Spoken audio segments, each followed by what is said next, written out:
A igreja já está nos preparando de algum modo para celebrarmos a solenidade da Ascensão do Senhor,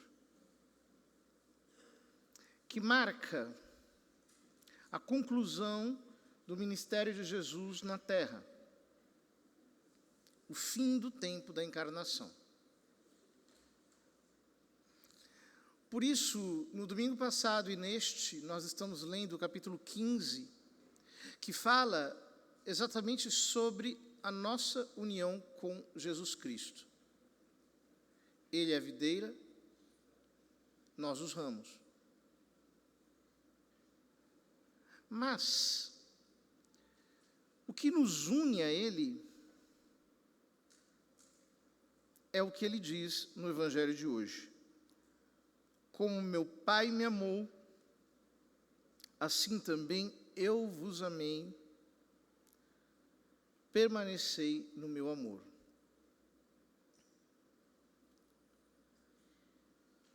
Essas três frases são poderosas, porque elas nos abrem o panorama daquilo que nós chamamos, no Novo Testamento, de ágape. É uma palavra tão difícil de traduzir que os latinos criaram uma palavra para exprimir o conteúdo de ágape. É a palavra caritas. Caridade. O problema é que essa palavra, caridade, evoca em nosso coração uma obra filantrópica. Então, fazer caridade, dar cestas básicas, ajudar quem precisa, etc. E aí, nós estamos definindo ou determinando a caridade a partir de um aspecto muito secundário do que ela é. A caridade, fundamentalmente, não é isso. A caridade é uma forma sobrenatural de amar, uma forma divina de amar. É por isso que a caridade não se confunde com um mero amor humano. Um amor natural, de afeição e simpatia que nós podemos ter. Não é isso. A caridade é amar com um amor que não nasce em nós, num amor que nasce em Deus, eternamente, que brota dele, que vem dele como uma fonte. É por isso que, na doutrina católica, as virtudes morais são muito diferentes das virtudes teologais. As virtudes morais são as 4 virtudes cardeais: a prudência, a justiça, a fortaleza e a temperança. E dentro da virtude da justiça, existe uma virtude, uma parte potencial da virtude da justiça, que é a afabilidade, que é essa afeição humana que nós devemos ter. Tem a generosidade, que é a capacidade de ajudar os outros. Mas a caridade é uma virtude teologal. Por quê?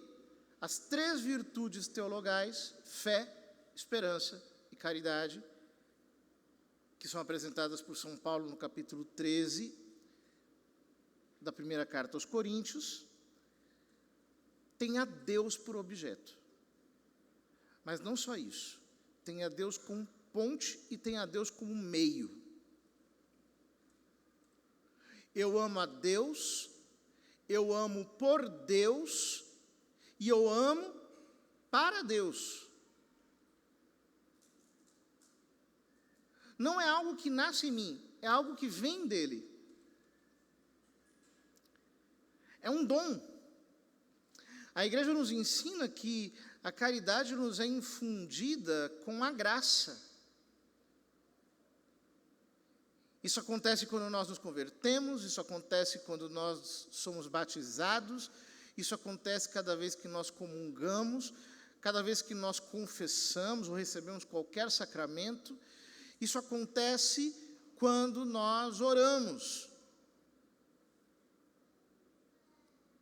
As virtudes teologais se exercitam na oração, se exercitam nos sacramentos.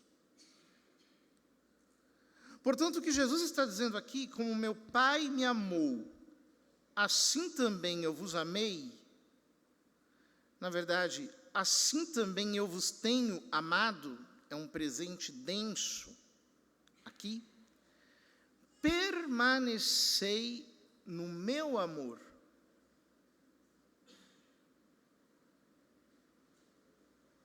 Permanecei no meu amor significa ficai no meu amor.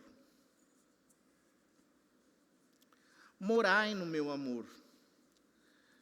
Descansai no meu amor. Remanescei no meu amor. Jesus está falando do seu amor como se fosse uma espécie de água na qual nós nos lançamos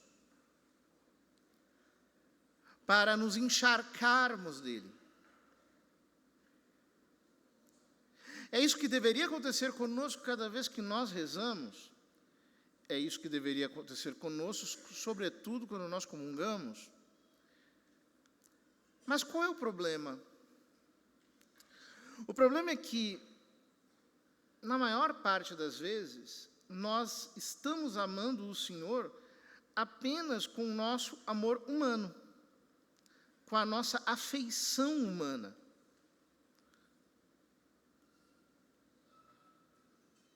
E não com um amor espiritual, sobrenatural, gerado por Ele dentro de nós. E como é que nós podemos amar o Senhor dessa maneira? Vejam, a vida espiritual tem fases. E na primeira fase, na primeiríssima fase da vida espiritual, nós estamos apenas exercitando a fé. Então nós começamos a meditar, nós começamos a refletir sobre as Escrituras, a pedir a Deus aquilo que elas nos dizem, a pedir a Ele que nós tenhamos mais intimidade com Ele, que nós o conheçamos. Algumas palavras, insinuações começam a surgir no nosso coração de uma maneira muito discreta, quase imperceptível. Mas é no desenvolvimento da vida de oração que, de repente, começa a aparecer a chama.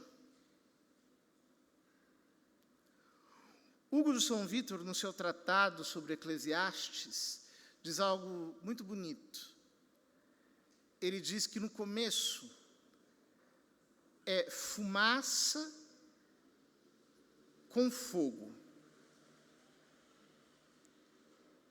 Depois, fogo com algo de fumaça. E por fim, o fogo sem fumaça, o fogo, puro fogo. Essa metáfora do Hugo de São Vítor serve para que nós entendamos como a divina caridade cresce no nosso coração. Ela precisa queimar. Mas esse fogo tem que ser exercitado.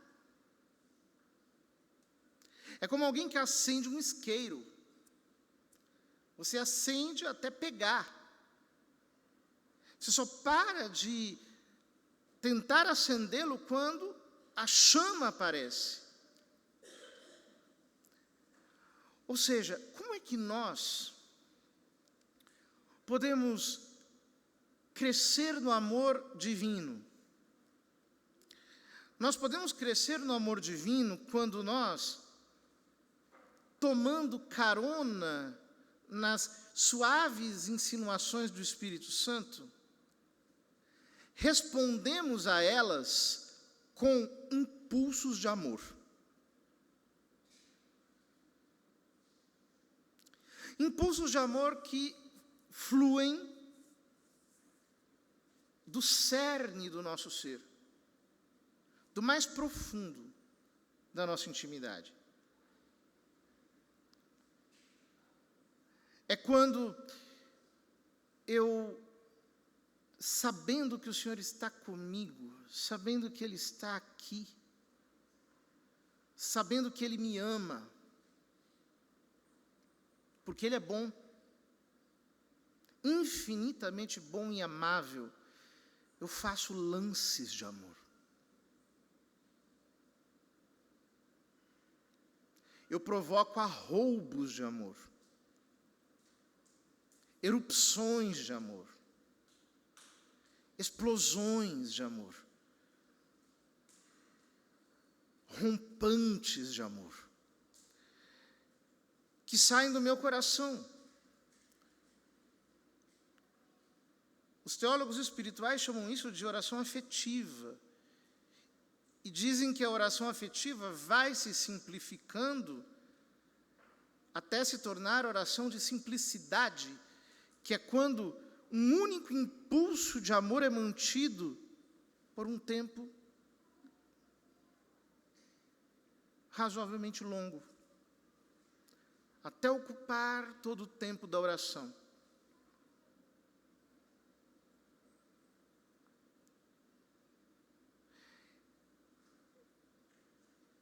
Estava lendo a vida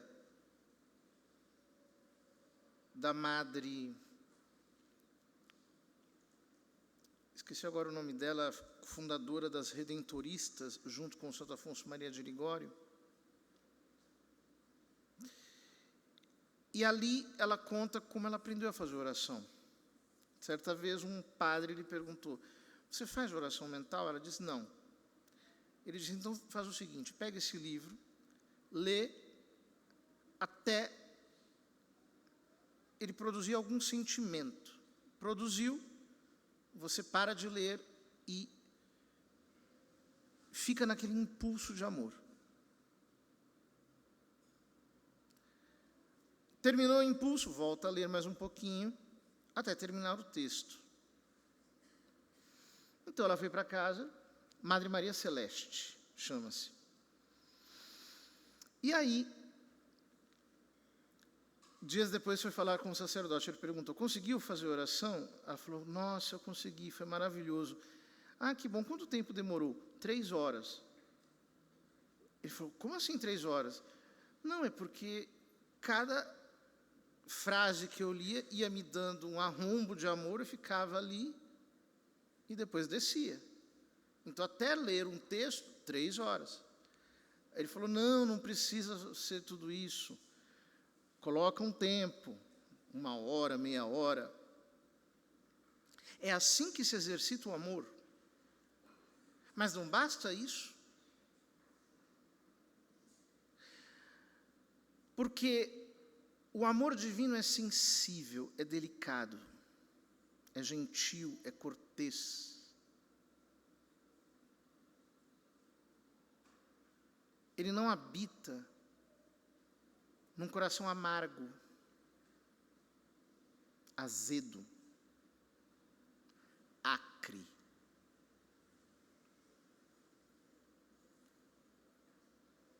Ele só habita num coração doce e amoroso.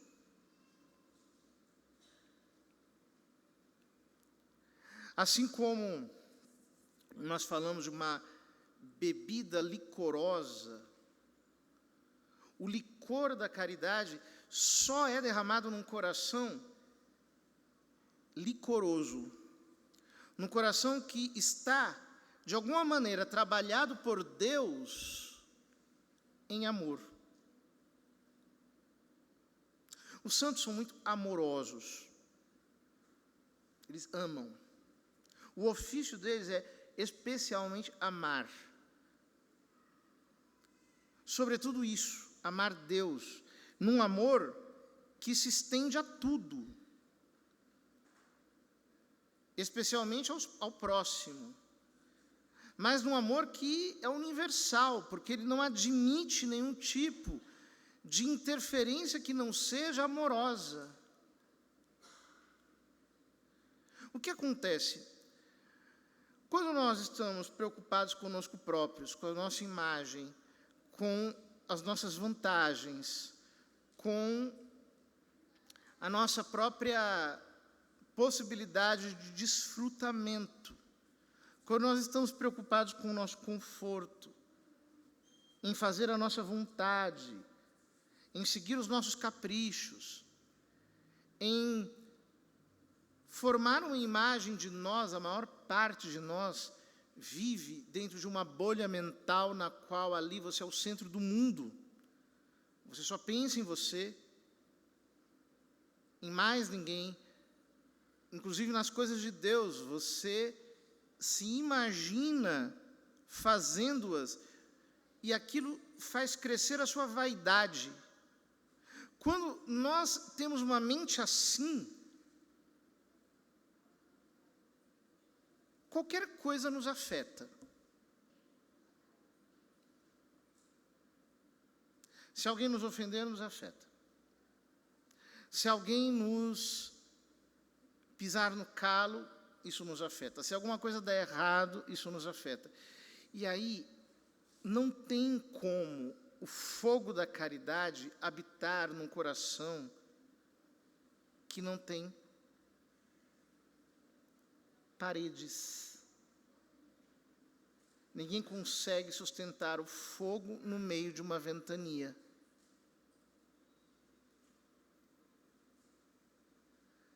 Para que o fogo da caridade queime em nós, nós precisamos esvaziar-nos de nós mesmos e nos lançar em Deus. É como se o meu eu desaparecesse e existisse só Deus como alvo, como objeto. Quando a minha alma se lança sobre Ele, então, o que acontece é que aí a divina caridade começa a formar o meu coração, o seu perfume começa a ser o odor da minha alma, como diz a esposa do Cantares. Eu demorei para abrir a porta para o amado, eu hesitei, quando eu saí, estava apenas o seu perfume na maçaneta. Saí pelas vias, pelos outeiros, então os guardas me espancaram, porque não me acharam com o meu amado, e não encontraram em mim o seu perfume. É só quando a nossa alma está cheia do perfume de Cristo, desse amor a Jesus, que precisa o tempo todo estar como uma labareda, como um forno que nós não podemos deixar apagar, com as mulheres antigas que tinham o fogão de lenha, que elas acendiam de manhã, mantinham aceso o dia inteiro, e de noite colocavam uma lenha um pouco mais demorada de queimar, para que o fogo não se apagasse e no dia seguinte elas pudessem acendê-lo com mais facilidade. É assim que a caridade precisa ser cuidada em nossa alma. O cristão precisa proteger o seu amor como alguém que protege um diamante no meio da Cracolândia.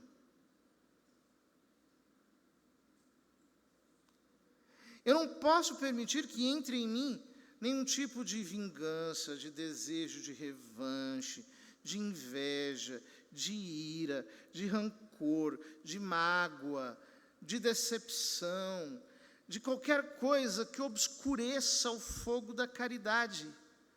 Eu não posso permitir que entre em mim nenhum tipo de afeto desordenado que expulse Deus do meu coração. E para expulsar Deus do coração é muito simples. Por quê? Deus só se dá totalmente. E quando Ele encontra no nosso coração algo, Ele não se pode dar. Porque se Ele se desse, Ele teria que ocupar uma parte. E se é para ocupar uma parte, Ele tem que deixar de ser Deus. Porque Ele é o todo. Ele não se dá um coração dividido. Alguém que, por exemplo, quer viver uma vida de pecado e uma vida de oração, uma vida de pecado e uma vida sacramental, ele não se dá. Você vai passar a vida inteira na periferia da espiritualidade. Ele só se entrega a quem se entrega. Ele só se dá a quem se dá.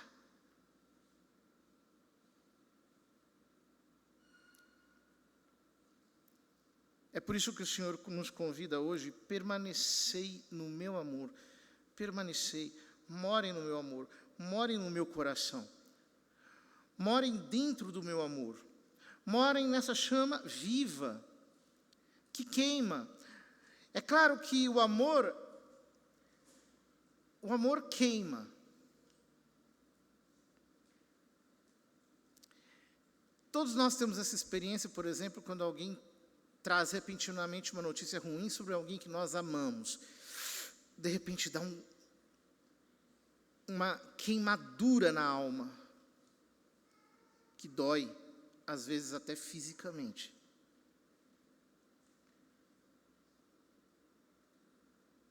O amor divino precisa nos queimar, tirar de nós as nossas impurezas, como que nos desmanchar, nos desfazer.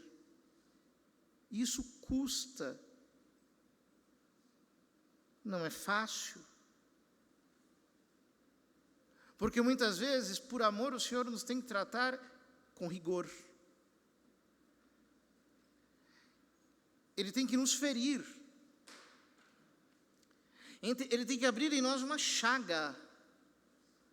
São João da Cruz chamava isso de cautério. Cautério é o que queima a ferida. Depois da ferida, vem o cautério que queima, dói. E dói tanto que parece que continua a doer por baixo da ferida e aquela dor não passa. Essa dor de amor que nós temos que ter no coração, como uma contínua hemorragia, como um sangramento instancável. Nós precisamos permitir que o Senhor produza em nós estas vivas labaredas que nos levam para cima. A amá-lo, a viver dele, a encontrar um novo modo de existência, que é existir através do amor dele. Não há lugar mais seguro. O Salmo 91 diz: porque ele me ama, eu o guardarei. Veja que palavra forte do Senhor. Porque ele me ama, diz o Senhor, eu o guardarei. Uma alma que ama ao Senhor apaixonadamente, que ama ao Senhor com loucura, é a que experimenta com maior exuberância os cuidados do amor. Ele nos guarda, Ele nos protege, Ele nos defende até de nós mesmos. Até das nossas más ideias, até daqueles planos que nós imaginamos que seriam maravilhosos, mas que Ele sabe que seriam destrutivos para nós. Ele nos cuida.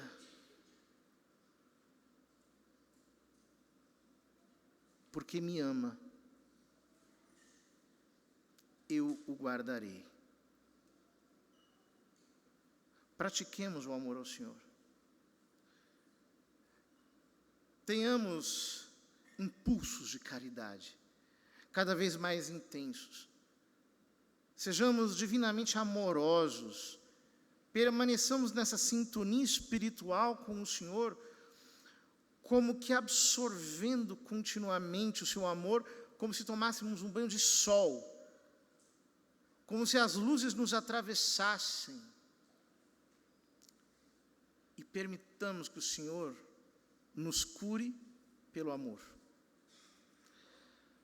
Talvez algo tenha azedado o teu coração, alguma preocupação, alguma irritação, algo, de alguma maneira tenha feito a tua alma ficar seca, árida. Isso acontece. Hoje em dia, como acontece? Basta ligar a televisão. Mas o amor do Senhor cura tudo isso. Desde que nós voltemos para esse lugar íntimo e façamos como fez Elias. Senhor, está aqui o holocausto. Estou morto. Pode mandar o teu fogo. E o fogo vem. Ele acende a sua divina caridade em nós e nos queima.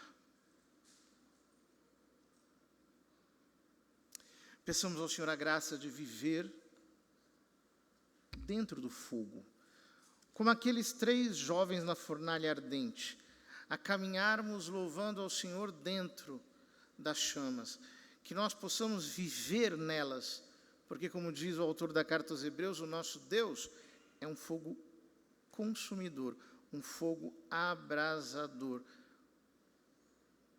Ou, como diz São João na segunda leitura de hoje, porque Deus é amor.